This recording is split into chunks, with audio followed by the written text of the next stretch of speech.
तुंगभद्रा नदी की कलकल में आज भी रामायण गुंजायमान है और ये धरती इस बात की साक्षी रही है कि जब भगवान भक्त से मिलते हैं तो कठिन से कठिन काज भी सफल हो जाते हैं। इसी भूमि पर श्री राम जी हनुमान जी से पहली बार मिले थे। ये भूमि इतनी शक्तिशाली रही है कि चाहे त्रेता युग हो और चाहे कलयुग हो, भारत को सबसे शक्तिशाली बनाने में ये भूमि सबसे आगे रही है। चाहे वाली और सुग्रीव का किष्किंधा रहा हो या विजयनगर का माइटी एम्पायर या फिर आज कर्नाटका क्यों ना हो, भारत के हृदय में ये भूमि आज भी प्राण फूंक रही है और इस भूमि ने आज भी सनातन धर्म को अपनी छाती से लगा कर रखा है।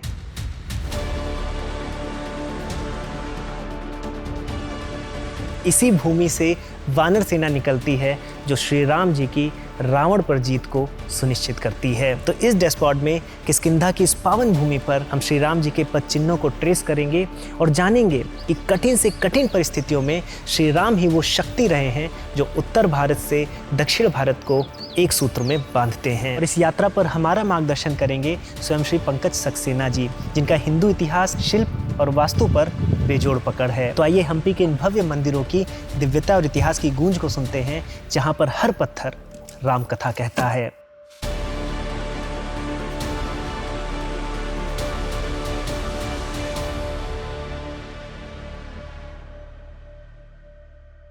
पंकज जी, आपका हमारे डैशबोर्ड के इस नए एपिसोड में स्वागत है।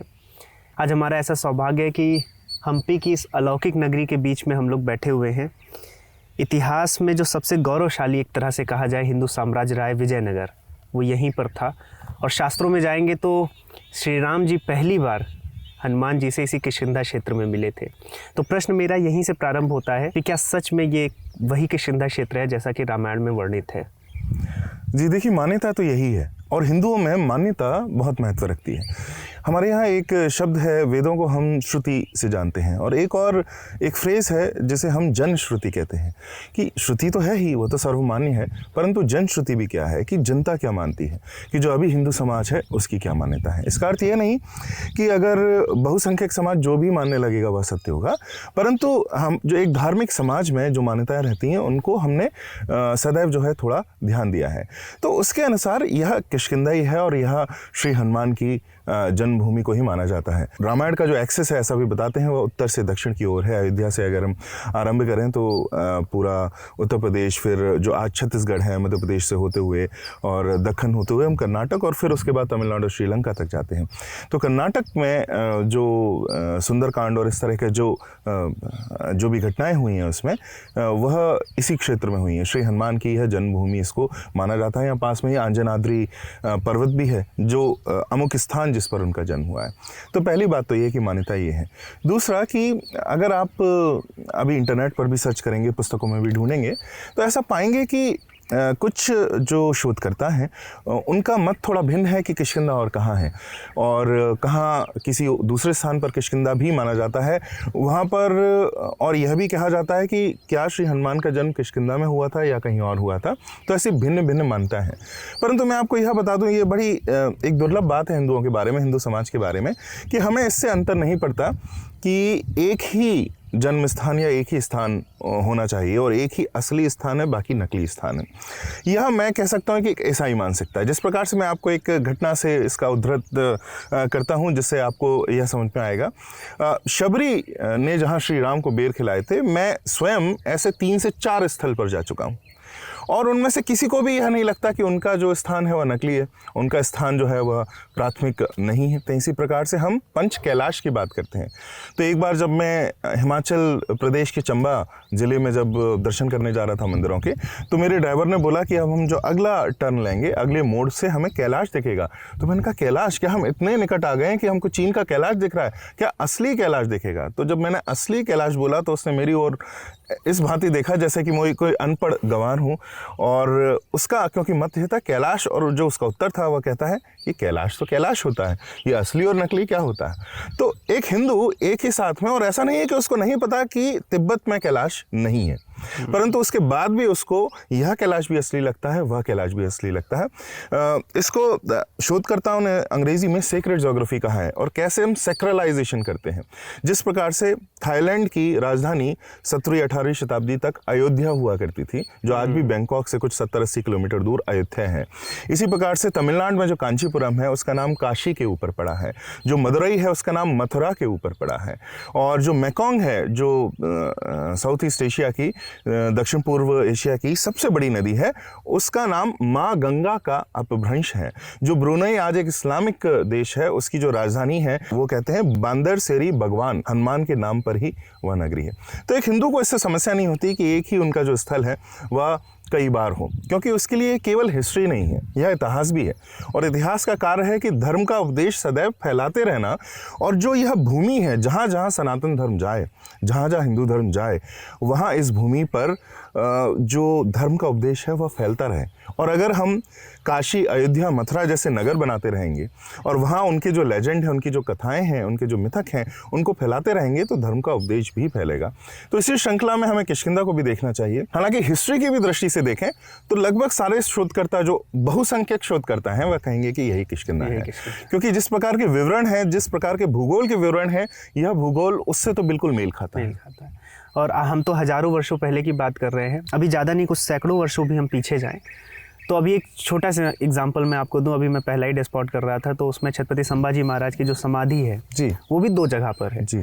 तुड़ापुर में भी है, बाद में जब और प्रमाण मिलते हैं तो उसके बाद वुडू में भी है। तो ऐसा नहीं कि तुड़ापुर से हम वुडू आए तो तुड़ापुर छोड़ दिए जी, वहाँ पर लोग उसी श्रद्धा भाव से जाते हैं कि जैसे छत्रपति संभाजी महाराज यहीं पर उनकी समाधि है जी, और वुडू में तो प्रामाणिक समाधि ही है। तो जब सैकड़ों वर्षों में ऐसा हुआ है तो हजारों वर्षों का इतिहास है। आप भूमि को कैसे मार्क करके एकदम, तो ये तो बार बार चिन्हित होते रहे होंगे, और कई और जो स्थान हैं वहाँ उनको सेक्रलाइजेशन जो बोलते हैं वह और सिद्ध होते रहे होंगे। श्री राम की गाथा ने सीमाओं को भेदा है। विश्व भर में रामायण के अंश न जाने कितने स्थानों में आज भी जीवित हैं, लेकिन फिर भी सवाल उठता है कि जिन्हें दुनिया ने अपनाया, क्या उन्हें अपने ही देश में भुला दिया गया? क्या दक्षिण भारत में श्री राम जी और हनुमान जी की उतनी आराधना नहीं होती जितनी उत्तर भारत में? आइए सच का पता लगाते हैं। तो पंकज जी, जो हनुमान जी को लेकर, उनके जन्म स्थान को लेकर जो रहस्य है, उस पर एक डिटेल वीडियो हमने की है, जहाँ पर हमने ये भी डिस्कस किया है कि जो अंजनाद्री पर्वत है यहाँ पर किष्किंधा क्षेत्र में, तो यहाँ पर हुए हैं या मान्यताएं और कहीं भी हैं। उस पर आपने एक सुंदर उत्तर भी दिया कि जो सेक्रेड ज्योग्राफी है उसमें हजारों वर्षों की परंपरा है, और हजारों वर्षों की चीज़ें जब हम ट्रेस करते हैं तो आसपास क्षेत्र जो है वो उसको एग्जैक्ट ट्रेस करना मुश्किल भी होता है। वो हम समझते हैं उसका जो रहस्य है, या फिर उस पर चर्चा बहुत हो सकती है, वो विषय नहीं बनाएंगे। विषय जो यहाँ पर मेरे मन में हमेशा से उठता आया है, मैं भारत के उत्तरी भाग से आता हूँ, तो वहाँ पर हनुमान जी, और चूँकि मैं खुद अयोध्या से हूँ, तो हनुमान जी की जो भक्ति है वहाँ पर, तो वो उसकी पराकाष्ठा है, बहुत प्रगाढ़ है। ऐसे में बहुत से लोग आर्गुमेंट देने लगते हैं कि हनुमान जी को दक्षिणी भूभाग पर कोई नहीं पूछता है, या फिर वो एक थ्योरी ले आएंगे कि श्री राम जी तो आर्यन हैं। मतलब वो जो नॉर्थ साउथ का डिवाइड है उसकी पूरी कोशिश की जाती है कि श्री राम और हनुमान जी तो उत्तर के भगवान हैं, देवता हैं, दक्षिण में इनकी कोई मान्यता नहीं है। तो क्या दक्षिण भूभाग में, यहाँ पर विजयनगर में, या आज भी कर्नाटक में, या सदन हम जितना भी जाएंगे, यहाँ पर हनुमान जी का क्या इम्पोर्टेंस है, उसके विषय में बताएं। जी, तो मैंने इस पर लिखा भी है एक बार, और अगर आप किसी भी दक्षिण भारतीय से पूछें, भले ही कोई भी राज्य हो, भले ही वह तेलुगु हो, कन्नड़ हो, मलयाली हो अथवा तमिल हो, जो धार्मिक हैं, वे बहुत स्पष्ट रूप से जानेंगे कि राम की, हनुमान की पूजा जितनी उत्तर में प्रबल है, उससे भी कहीं अधिक आपको यहाँ पर आके लगेगा कि यहाँ और प्रगाढ़ और प्रबल है। और इसके आपको जो एविडेंस है वह हर स्थान पर मिल जाएगा। जिस प्रकार से मैंने एक बार एक मैप मुझे मिला था, मैंने उसको लेकर ही लिखा था कि राम नाम से नगर और क्षेत्र कितने हैं, तो उसमें पूरे इंडिया का मैप बताएगा, और दक्षिण भारत उसमें कहीं भी कम नहीं था। तमिलनाडु और केरला के अंदर भी इतने ही मंदिर थे। तो बहुत सारे मंदिर हैं। कर्नाटक के अंदर कोदंड राम को समर्पित, बिल्कुल दक्षिण कर्नाटक से आप आरंभ करें, बेंगलोर के पास में मांड्या और हासन क्षेत्र से आप चिकमंगलुरु से करें और बिल्कुल उत्तर तक जाएं तो राम मंदिर बहुत हैं। हम आज हम्पी नगरी में हैं, यहाँ हज़ारा राम बहुत ही विश्व प्रसिद्ध मंदिर है जिसमें रामायण की घटना उकेरी गई हैं, वह भी यहाँ है। इसी प्रकार से केरला की हम बात करते हैं, तेलुगु प्रदेश जो हैं दोनों, तेलंगाना और आंध्रा, वहाँ तो है ही। यह केरला में एक प्रथा है नालम्बलम मंदिरों की। अगर मैं सही उच्चारण कर रहा हूँ उस शब्द का। तो इसकी प्रथा क्या है कि उत्तर भारत में तो मुख्यतः केवल राम के मंदिर हमें देखने को मिलते हैं और श्री हनुमान के हमें मंदिर देखने को मिलते हैं, और बाकी जो भाई हैं उनका उसी मंदिर में, राम मंदिर में ही कहीं उनको भी स्थान मिलता है। परंतु केरला में यह प्रथा है कि हर भाई के नाम से अलग अलग मंदिर स्थापित हैं, और ऐसे 5 क्लस्टर हैं टेम्पल के, जिसमें सबसे बड़ा है इरिन्यालकुड़ा में बहुत बड़ा श्री भरत को समर्पित कूडल माणिक्यम करके बहुत ही सुंदर मंदिर है। हर देखने वाले को, हर सुनने वाले को अवश्य वहाँ पर एक बार जाना चाहिए। तो वहाँ पर तो ऐसी ही भी प्रथा है। तो दक्षिण में कहीं इसकी कमी है, यह तो मुझे बिल्कुल भी कहीं दूर दूर तक नहीं लगता, बल्कि प्रचुरता है। यह भ्रांतियाँ हैं। उत्तर और भारत को बांटने की बहुत सारे षड्यंत्र हैं। देखिए, जो हिंदुओं के शत्रु हैं वो हमारे समाज को बांट के ही देखना चाहेंगे, और उसमें कई भाषा है, भोजन है और क्षेत्र है, इसको लेकर कई ऐसी बातें करते हैं। और धर्म को भी ये कहते हैं, क्योंकि उन्हें हिंदू धर्म से, सनातन धर्म से शत्रुता है। जब इस्लाम की वे बात करते हैं तो यहाँ के इस्लाम को भी प्रगाढ़ बोलेंगे, और अरब से आए और इसको भी वो कहेंगे यहाँ कहाँ विदेशी, यह मजहब थोड़ी है, यह तो यहीं का है। जबकि स्पष्ट हमें पता है कि वह अरब से उपजा और यहाँ पर आक्रमणकारियों द्वारा ही लाया गया, उसको वो भारतीय बताएंगे। और सनातन धर्म जो भारत का ही है, हिंदू धर्म भारत का ही है, उसको वो ये बताने का प्रयास करेंगे कि यह तो आक्रमणकारी ला है, यहाँ का नहीं है। पर इस बात में कोई भी सच्चाई नहीं है। कर्नाटक के एक एक जिले में राम मंदिर और हनुमान की पूजा है। और यहाँ हनुमान की जब बात करते हैं तो विजयनगर, जो 14वीं शताब्दी में जिस साम्राज्य की स्थापना हुई, महान संत विद्यारण्य जी के तत्वाधान में हरिहर बुक्का ने जब 1365 या ऐसा कुछ वर्ष में 14वीं शताब्दी के मध्य में लगभग इसकी स्थापना हुई, उनके आशीर्वाद से श्रृंगेरी के थे वे संत, और विजयनगर की स्थापना की। और उनका जो एम्बलम है और उनका जो चिन्ह है और उनके जो इष्ट देव हैं, उन्होंने श्री हनुमान को माना, क्योंकि उनकी स्थापना ही हुई थी इस्लामी जो दक्कन की सल्तनत है उनसे वहाँ के जो हिंदू समाज और हिंदू राज्य हैं, हिंदू क्षेत्र हैं, उनकी रक्षा करना।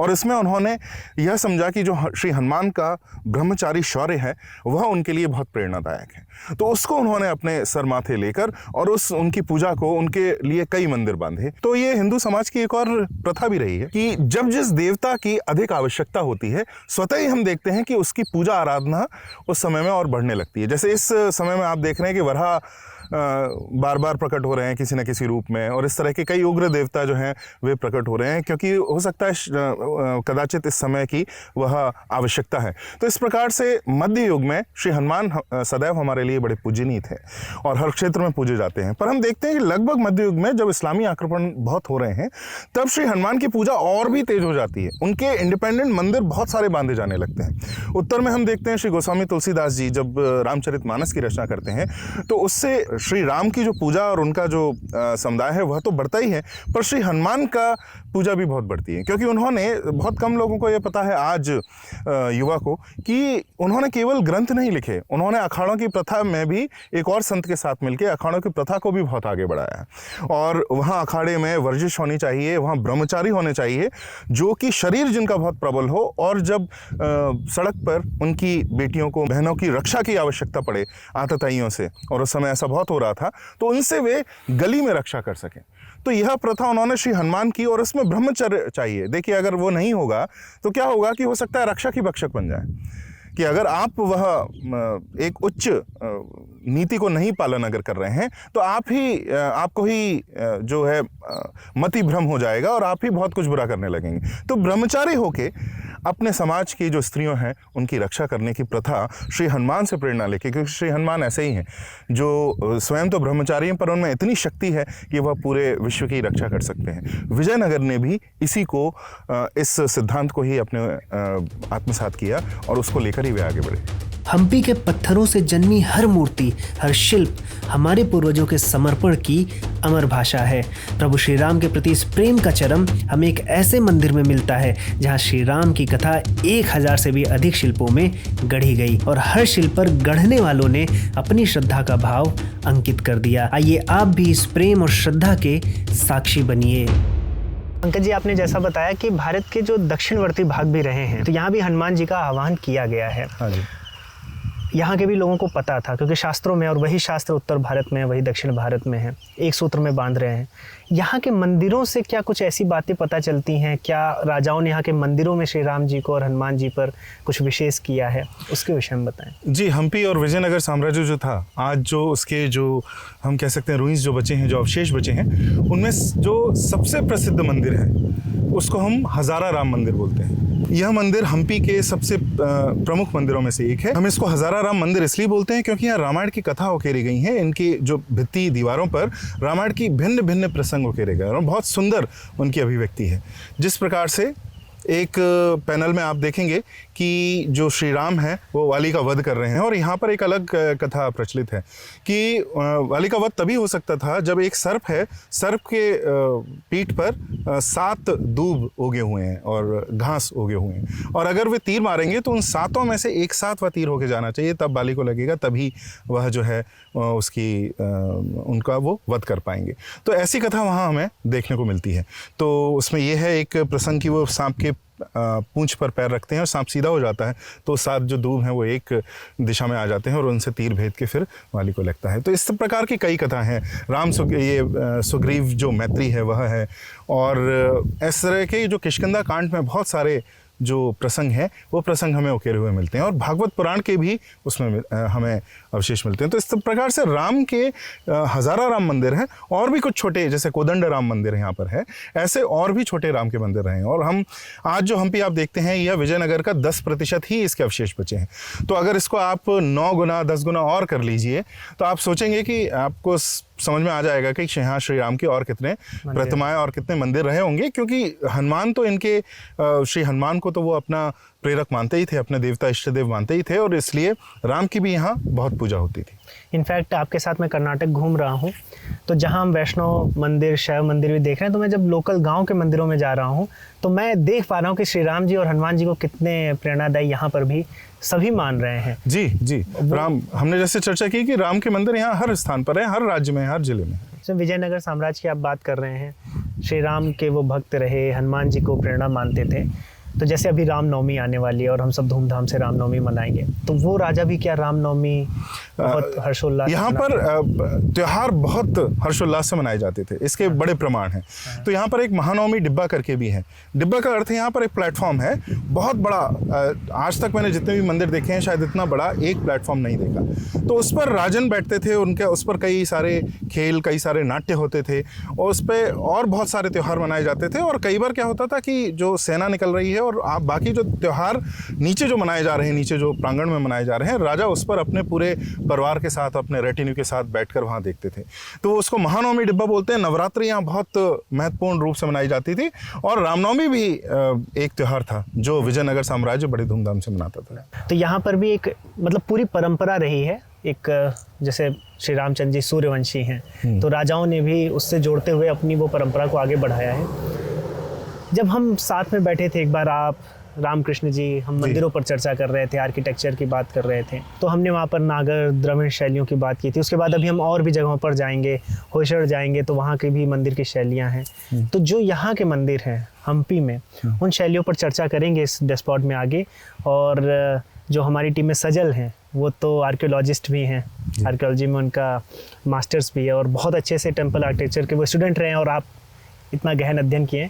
तो आप दोनों चर्चा करें जिससे दर्शकों को और भी बारीकियां पता चली कि वो नागर शैली, द्रविड़ शैली, और यहाँ हम्पी में क्या द्रविड़ शैली ही है, और कुछ और नुआंसेस हैं तो बताएं, जिससे कि दर्शकों को बहुत अच्छे से ये जो, जिसको मैं अलौकिक नगरी बोल रहा हूँ, जो पवित्र भूमि है, जहाँ पर एक तरह से हम कहें कि हिंदू साम्राज्य एक पीक पर भी पहुँचा है, और लोगों ने साउथ में यहाँ डटकर मुकाबला भी किया, जितना राजस्थान और गुजरात ने किया है, ये भी डेक्कन का जो एरिया है यहाँ के लोगों ने संभाला है। तो उनकी क्या गौरवशाली गाथा रही है, उन मंदिरों के माध्यम से दर्शकों को पता चले।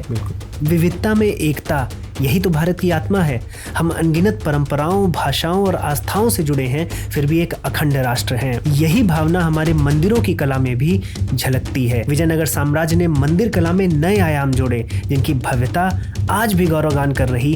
तो आइए इस गौरवशाली परंपरा में डूबते हैं और विजयनगर की अद्भुत मंदिर शैलियों को समझते हैं। तो पंकज जी, पिछले बार जब आप हमारे पॉडकास्ट में आए थे तो आपने काफ़ी सारे टेम्पल आर्किटेक्चर की शैलियों के बारे में, अलग अलग शैलियों के बारे में बताया था, जो काफ़ी भिन्न है आपस में, लेकिन फिर भी एक पवित्रता है सारे शैलियों में। तो 3 शैलियों के बारे में आपने मुख्यतः बताया था, नागर शैली, वेसर शैली और द्रविड़ शैली। तो विजयनगर साम्राज्य का जो ये महान आर्किटेक्चर है वो किस शैली के अंतर्गत आता है, और इसके बारे में और हमारे दर्शक क्या डिटेल में और जान सकते हैं? देखिए, विजयनगर की तो बिल्कुल एक शैली है, एक पर्टिकुलर शैली है, अमुक शैली है, पर उससे भी अधिक उससे पहले हमें ये जानना बहुत आवश्यक है कि कर्नाटक की वो शैलियाँ क्या हैं। तो कर्नाटक में लगभग 3 से 4 शैली जो हैं भारतीय, वे सारी यहाँ प्रतिबिंबित होती हैं। तो कर्नाटक इसलिए जाना जाता है क्योंकि यहाँ सारी शैलियाँ लगभग आप देख सकते हैं। अगर आप 1300 से 1400 वर्ष पूर्व जाएं तो सबसे उत्तरी कर्नाटक के भाग में बदामी पट्टदकल ऐहोले जो वर्ल्ड हेरिटेज साइट है, वहाँ पर आपको नागर शैली मिलेगी और आपको द्रविड़ शैली मिलेगी। और नागर शैली के भी बड़े उत्कृष्ट नमूने हैं, जिस प्रकार से गलगनाथ है, जिस प्रकार से कार सिद्धेश्वर है, और उसके बाद द्रविड़ शैली में मल्लिकार्जुन है, विरूपाक्ष है। इस तरीके से वहाँ बहुत सुंदर दोनों शैली, नागर और द्रविड़ दोनों शैलियों के बड़े सुंदर उदाहरण मिलते हैं। तो लोगों को ये गलत लगता है क्योंकि यह द्रविड़ प्रदेश है, नर्मदा के नीचे आपको नागर मंदिर नहीं मिलते, या कोई कहता है कि महाराष्ट्र के नीचे नहीं मिलते, परंतु यहाँ पर आपको कर्नाटक के बीच में भी नागर मंदिर मिलते हैं। फिर इसके बाद युग आता है कल्याणी चालुक्यों का।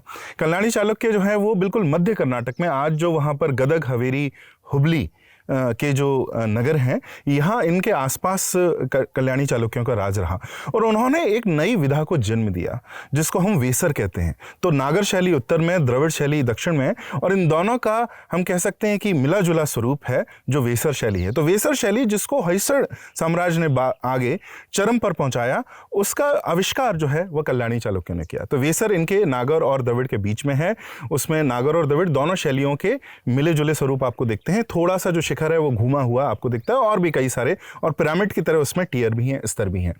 तो आपको कल्याणी चालुक्यों में यह शैली मिलती है। उसके बाद होयसड़ साम्राज्य जब आता है तो वह वेसर शैली और भूमिज अथवा एक नागर शैली को और नीचे कर्नाटक में ले जाता है। तो जो हम बेलूर और हलेबीडु के जो मंदिर देखते हैं, उनमें से कुछ में जब शिखर थे तो वे नागर भूमिज शैली में थे। तो यहाँ पर हमें एक नागर शैली को बिल्कुल दक्षिण कर्नाटक, केरला और तमिलनाडु के पास में भी आके दिखता है। इसके बाद एक दुर्भाग्यपूर्ण, जब इस्लामी आक्रमण हुए तो होयसड़ साम्राज्य और बाकी सारे साम्राज्यों का जब विनाश हुआ, उसके बाद जो उनके छोटे छोटे टुकड़े बचे थे, उन्होंने मिलकर बहुत शक्तिशाली विजयनगर साम्राज्य बनाया, जहाँ हम अभी खड़े हुए हैं। और विजयनगर शैली में हम देखते हैं कि बहुत बदलाव है। ये वेसर शैली को, वेसर जो प्रथा है उसको बिल्कुल छोड़ देते हैं, और फिर से पुनः द्रविड़ शैली में कर्नाटक के आर्किटेक्चर को, वास्तु को स्थापित करते हैं। तो अगर आप यहाँ की बात करेंगे, विजयनगर की बात करेंगे, आज इसे हम्पी गांव के नाम से जाना जाता है, यहाँ पर एक ही शैली है जो सब स्थान पर सारे मंदिरों में देखने को मिलती है, वह है द्रविड़ शैली। उसमें एक गोपुरम का जो प्रकार है उसको आप वल्लभी शिखर भी कह सकते हैं, परंतु यहाँ द्रविड़ शैली ही है। देखिए, विजयनगर ने बहुत कुछ बदला, बदलने के कारण भी थे, क्योंकि यह जो क्षेत्र है आप देख सकते हैं कि यहाँ बड़े बड़े पत्थर हैं। तो यहाँ ग्रेनाइट, हर ओर जहाँ आप देखेंगे ग्रेनाइट पाया जाता है। तो यहाँ बहुत स्वाभाविक है कि यहाँ पर जो वास्तु बना, जो मंदिर बने, वह ग्रेनाइट में ही बने। तो ग्रेनाइट में यहाँ के सारे मंदिर आपको बनाए देखे जाते हैं। परंतु बात यह है कि ग्रेनाइट में इतना अच्छा शिल्प नहीं उकेरा जा सकता, इतना बारीक, जितना कि सोप स्टोन, जो कि होयसड़ साम्राज्य या चालुक्य जिनमें काम करते थे उसमें बनाया जाता है। तो यहाँ आप देखेंगे मॉन्यूमेंटल आर्किटेक्चर है। तो यहाँ बहुत विशाल मूर्तियां आपको देखने को मिलेंगी। तो एक गणपति की 2 बहुत बड़ी मूर्ति हैं, एक मंडप के अंदर है और एक थोड़े खुले मंडप में है, परंतु 2 बड़े विशाल गणपति यहाँ आपको देखने को मिलेंगे। और यहाँ पर जो हम्पी का कहते हैं प्रतिनिधित्व करने वाला अगर कोई एक मूर्ति है, कोई विग्रह है, तो वो नरसिम्हा है। उनको हम गलती से, त्रुटि से उग्र नरसिम्हा बोलते हैं। वे उग्र नरसिम्हा नहीं है, क्योंकि वे भोग नरसिम्हा है। उनके संग लक्ष्मी हुआ करती थी। जब इस्लामी आक्रमणकारी आए तो उन्होंने लक्ष्मी को तोड़कर निकाल दिया। तो वे आज उन्होंने एक पट्ट बना दिया है, परंतु वो योग नरसिम्हा नहीं है, वह भोग नरसिम्हा है। उनके संग लक्ष्मी हुआ करती थी, लक्ष्मी गई, लेकिन आज भी वह जो नरसिम्हा है उनकी मूर्ति आपको देखने को मिलती है। तो इस प्रकार के बहुत बड़े बड़े शिल्प आपको यहाँ देखने को मिलते हैं, जो होयसड़ साम्राज्य में जो इसके पहले आए थे या चालुक्यों में इतना बड़ा शिल्प, इतना बड़ा जो है स्कल्पचर आपको देखने को नहीं मिलेगा जिस स्तर का स्कल्पचर आपको हम्पी में देखने को मिलता है। तो यहाँ जो बहुत बदलाव आया, बदलाव का कारण भी था। ग्रेनाइट जो है इसमें बहुत बड़ा वास्तु, बहुत बड़े मंदिर तो बन सकते हैं, बहुत बड़े ढांचे तो बन सकते हैं, बहुत बारीक शिल्प नहीं हो सकता। तो हम्पी विजयनगर को जाना जाता है बहुत बड़े और विशाल मंदिरों के बारे में, परंतु बहुत बारीक शिल्प नहीं। शिल्प भी यहाँ बहुत अच्छा है, परंतु जिसको कहते हैं लो रिलीफ है, हाई रिलीफ नहीं, यानी दीवार से बहुत बाहर निकला नहीं है, बहुत बारीक नहीं है। लेकिन उसके बाद भी जो भी किया जा सकता था ग्रेनाइट में, विजयनगर के जो कारीगरों ने, शिल्पियों ने वो किया। तो आप देखते हैं कि एक ही पत्थर में से, एक मोनोलिथ में से 16 स्तंभ उन्होंने निकाले। एक स्तंभ है, स्तंभ के कई भाग हैं, वो 16 स्तंभों में बटे हुए हैं और उसमें से कई म्यूजिकल भी हैं। अगर आप उनको छुएं तो किसी प्रकार से अलग अलग दिशा में आपको अगर आप छुएं तो उसमें से संगीत जो है वह निकलता है। तो इस तरह से उन्होंने यहाँ पर शिल्प को बनाया। अब हम बात करें कि यहाँ के शिखर कैसे बनते थे और यहाँ का भित्ति कैसे बनती थी, तो बहुत मोटे, बहुत बड़े पत्थरों में तो यहाँ की भित्तियां, दीवारें और आधा जो स्ट्रक्चर है, ढांचा, वो बनता था, लेकिन शिखर उसमें नहीं बनता था। शिखर यहाँ पर विजयनगर साम्राज्य ने इसको प्रथा बनाया कि ईंट का, इष्टिका का, ईंट का शिखर बनाना है जिसमें सीमेंट जैसा पदार्थ भी यूज करना है, उसका प्रयोग करना है। तो इसके कारण हुआ, यहाँ के जो गोपुरम भी देखेंगे, यहाँ के जो मंदिरों के शिखर भी देखेंगे, वह ईंट और ऐसे चूने इसमें बने हुए हैं।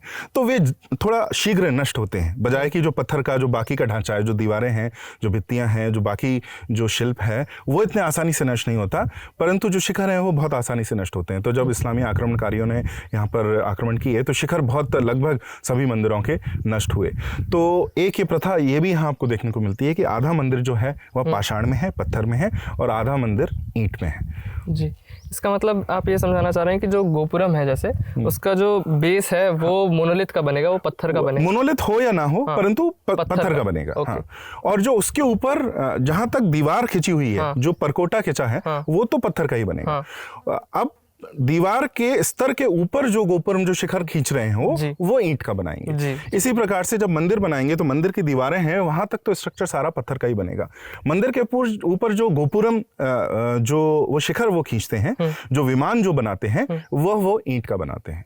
तो यह आपको भिन्नता दिखेगी विजयनगर के कला में और दूसरी कलाओं में। तो एक त्रासदी ये है कि जो होयसड़ साम्राज्य ने जिस प्रकार से वेसर में जो भी आविष्कार किए वो समाप्त हो गए। और लेकिन एक बात यह भी है कि विजयनगर ने पुनः कर्नाटक क्षेत्र को द्रविड़ क्षेत्र में स्थापित किया, वास्तु की दृष्टि से अगर हम देखें तो। क्योंकि यहाँ पर हम देखते हैं कि नागर शैली चलते चलते चलते बिल्कुल दक्षिण कर्नाटक में आ गई, लेकिन विजयनगर बहुत, जहाँ तक भी उन्होंने मंदिर बांधे हैं वो शुद्ध द्रविड़ शैली में बांधे हैं। तो एक बार फिर से द्रविड़ शैली का आविष्कार हुआ। जब इसके बाद नायक साय, जो इन्हीं के उत्तराधिकारी एक रूप से थे, और जो बाकी के जो राजा है उन्होंने भी जो सारे मंदिर बांधे हैं, वोडियार्स ने जो बांधे हैं, वह इसी शैली को आगे बढ़ाए। तो उसमें फिर वो टेराकोटा का भी प्रयोग करने लगे। अभी अगर हम्पी में आप जाएंगे, जो क्वींस बाथ है, राजा के रहने का स्थान, और उसका जो पैलेस था, एलिफेंट स्टेबल एक है जहाँ पर हाथी और घोड़े ये सब रखे जाते थे, वहाँ पर टेराकोटा का बहुत प्रयोग हुआ है। तो पहले वह पत्थर का बनाएंगे, उसके ऊपर वह ईंट का शिखर खींचेंगे और बाकी का स्ट्रक्चर, ढांचा खींचेंगे, और उसके ऊपर फिर टेराकोटा से एक लेयर जमाएंगे और टेराकोटा में बहुत सारा शिल्प वो बनाएंगे। अच्छा। तो यह प्रथा जो आपको बंगाल में, विष्णुपुर में देखने को मिलती है और कई स्थान पे आधुनिक काल में आपको जब देखने को मिलती है, वही आपको यहाँ पर आरंभ होती हुई दिखती है, जो बाद में नायक और वोडियार ने उसको आगे बढ़ाया है। तो अगर हम लोग विजयनगर साम्राज्य की जो शिल्प कला है उसके अगर विशेषताओं की बात करें, तो आपने जैसा बताया कि बहुत मॉन्यूमेंटल आर्किटेक्चर है, लेकिन क्योंकि इन्होंने ग्रेनाइट स्टोन का यूज़ किया तो बहुत ज़्यादा डिटेलिंग उनके स्कल्पचर्स पे नहीं आ पाई। हाँ। लेकिन फिर भी जितने वो काम कर सकते थे ग्रेनाइट पे, उतना उन्होंने किया। उसके अलावा उन्होंने द्रविड़ शैली को दोबारा से पुनर्स्थापित किया कर्नाटक के क्षेत्र में, और शिखर बनाने की एक नई कला उन्होंने यहाँ पे लाई। तो ये कुछ विशेषताएं अपने विजयनगर साम्राज्य के कला के बारे में बताई। और यहाँ पे अगर हम लोग जब मंदिरों की बात कर रहे हैं, और जब हम लोग किताबों में ऐसे पढ़ते हैं, अगर कोई स्टूडेंट है आर्ट एंड आर्किटेक्चर का या फिर रिलीजन का, तो जब उसे मंदिर के बारे में बताया जाता है तो ये पढ़ाया जाता है कि ये मंदिर इस सेक्ट का है, या फिर जैसे ये वैष्णव टेम्पल है, ये शैव टेम्पल है। तो क्या ये सेक्ट के बीच में कहीं एक कॉम्पिटिशन भी रहता था कि हमारा मंदिर हमें इतना महान बनाना है, और क्या आपस में सेक्ट के बीच में लड़ाइयाँ भी होती थी, जैसा कि कई लोग बोलते थे? और विजयनगर साम्राज्य के मंदिर को किस सेक्ट के मंदिर में आप बताएंगे? देखिए, यहाँ आपको हर संप्रदाय के मंदिर मिलेंगे, ऐसा कुछ भी नहीं है। हिंदू विरोधी जो शक्तियाँ हैं वो ऐसा बताने का प्रयास करती हैं कि धर्म विरोधी, हिंदू विरोधी, कि ये अलग अलग उसमें बटे हुए थे, लड़ते रहते थे। लड़ाई तो हर उसमें होती है, पर उसका अर्थ ये नहीं है कि धर्म तक वह लड़ाई पहुँचाई जाए। तो यहाँ पर आपको हर देवी देवता के आपको मंदिर मिलेंगे। हमें बहुत बड़ा विजय विट्ठल टेम्पल जो कृष्ण को समर्पित है वो मिलेंगे, आपको देखने को मिलेगा।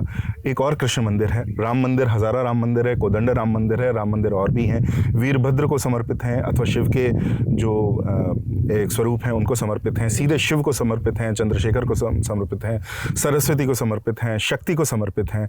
और इस प्रकार से लगभग 5-6 जो देवी देवता हैं, जो संप्रदाय हैं हिंदुओं के, उनमें आपको यहाँ पर मंदिर बांधे हुए मिलेंगे। लगभग सभी जो है उस शैलियों में आपको मंदिर, सभी संप्रदाय के मंदिर आपको बांधे हुए मिलेंगे और इनमें कोई तकरार एक दूसरे में नहीं मिलती, क्योंकि हमने ये देखा कि हज़ारा राम जो मंदिर है वह रामायण और श्री राम के लेजेंड के ऊपर ही आधारित है। तो उसमें रामायण की बहुत सारे शिल्प हैं, भित्ति चित्र हैं, परंतु अगर आप देखें तो उसके पीछे जो भित्ति है उस पर भागवत पुराण की भी कथा है और उस पर कृष्ण के बहुत सारे जो हैं वह आपको शिल्प मिलेंगे। तो इसका अर्थ, अब अगर एक ही संप्रदाय पे होते या एक दूसरे से राइवलरी कर रहे होते तो एक ही मंदिर के अंदर ऐसे आपको कई मूर्तियां नहीं मिलती। शिव मंदिर में आपको विष्णु के अवतारों की मूर्तियां मिलेंगी। इस प्रकार से बहुत मेल मिलाप है।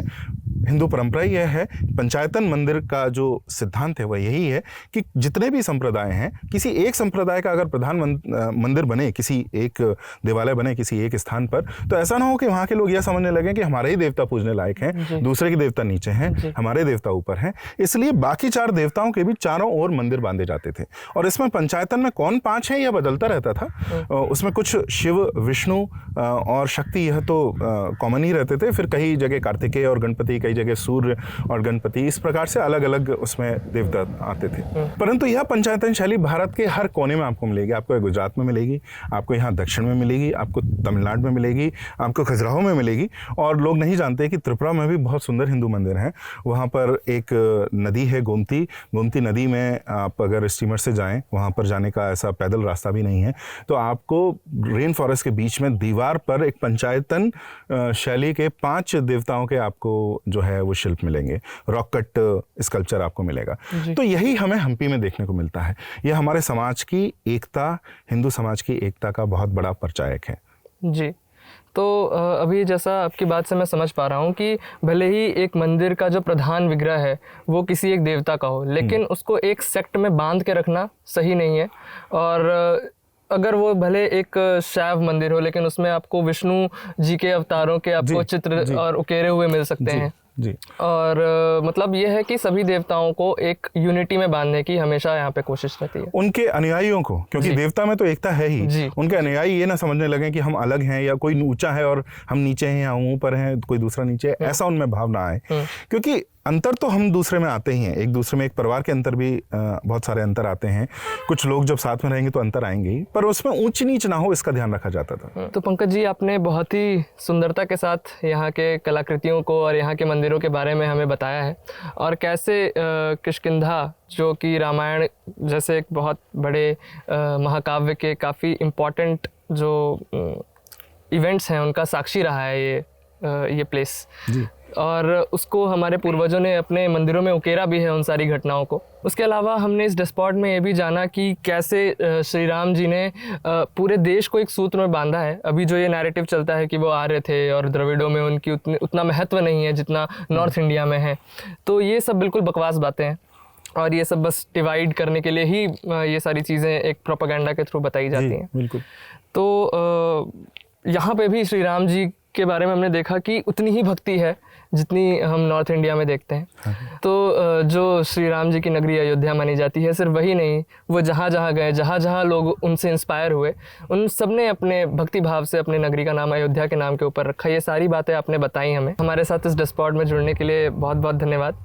और मैं आशा करता हूँ कि हमारे दर्शक भी काफ़ी कुछ उन्होंने जाना होगा विजयनगर साम्राज्य के बारे में, यहाँ के आर्किटेक्चर के बारे में, और कैसे ये भूमि श्री राम जी से जुड़ी है इस बारे में। तो फिर से आप अपना समय देने के लिए और हमारे साथ इस सफ़र पे आने के लिए बहुत बहुत धन्यवाद। धन्यवाद। जय श्री राम। जय श्री राम। तो साथियों, कभी कभी जब मैं विचार करता हूँ कि किसी भी काम के पीछे हमारे पूर्वज कितना सोचते थे, तो आश्चर्यचकित रह जाता हूँ। शायद उनको पता था कि किस परिस्थिति में और किस समय किस देवता का आवाहन करना है।